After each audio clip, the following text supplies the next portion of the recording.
সুপ্রিয় দর্শক বন্ধুরা দেখতে পাচ্ছেন আরেকটি ঘোড়দৌড় প্রতিযোগিতা শুরু হতে যাচ্ছে। আমরা দেখতে পাচ্ছি তিনটি ঘোড়া প্রস্তুত, সোনার ময়না, 111 এবং মনোর রাজা, এবং ছেড়ে হলো তিনটি ঘোড়া। আমরা দেখতে পাচ্ছি অসাধারণ একটি ঘোড়দৌড় প্রতিযোগিতা।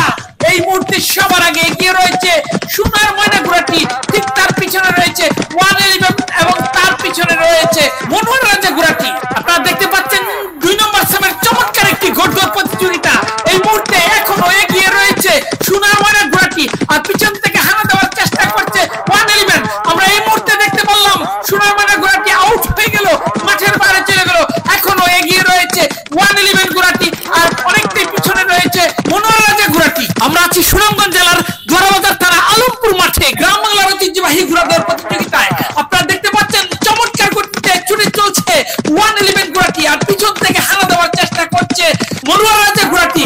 এখনো এগিয়ে রয়েছে 111। দেখতে পাচ্ছি এখনো দুটি ঘোড়া হাড্ডাহাড্ডি লড়াই করে চলছে। দেখা যাক শেষ পর্যন্ত কি হয়। দেখতে দেখতে ইতিমধ্যে প্রথম চক্করে খেলা শেষ হয়ে গেল, দ্বিতীয় চক্করে খেলা চলছে। এখন দুটি ঘোড়াই সমান্তরালে হাড্ডাহাড্ডি লড়াই করে চলছে। শেষ পর্যন্ত আপনারা আমাদের সাথেই থাকুন। আমরা এই মুহূর্তে দেখতে পাচ্ছি এখনো দুটি ঘোড়া সমান্তরালে হাড্ডাহাড্ডি লড়াই করে চলছে 111 এবং মনোর রাজা। এই মুহূর্তে দেখতে পারলাম মনোর রাজা এগিয়ে যাওয়ার চেষ্টা করছে আর মাথা মারাবার চেষ্টা করছে 111। দেখা যাক শেষ পর্যন্ত আজকের এই ঘোড়দৌড় প্রতিযোগিতায় কোন ঘোড়াটি বিজয়ী হয়। সারা বাংলাদেশ থেকে যখন ঘোড়দৌড় প্রতিযোগিতা অনেকটা হারিয়ে যেতে বসেছে, ঠিক তখনই সুনামগঞ্জ জোড়াবাজার থানা আলমপুর গ্রামবাসী উদ্যোগে আয়োজন করা হয়েছে গ্রাম বাংলার ঐতিহ্যবাহী ঘোড়াদৌড় প্রতিযোগিতা।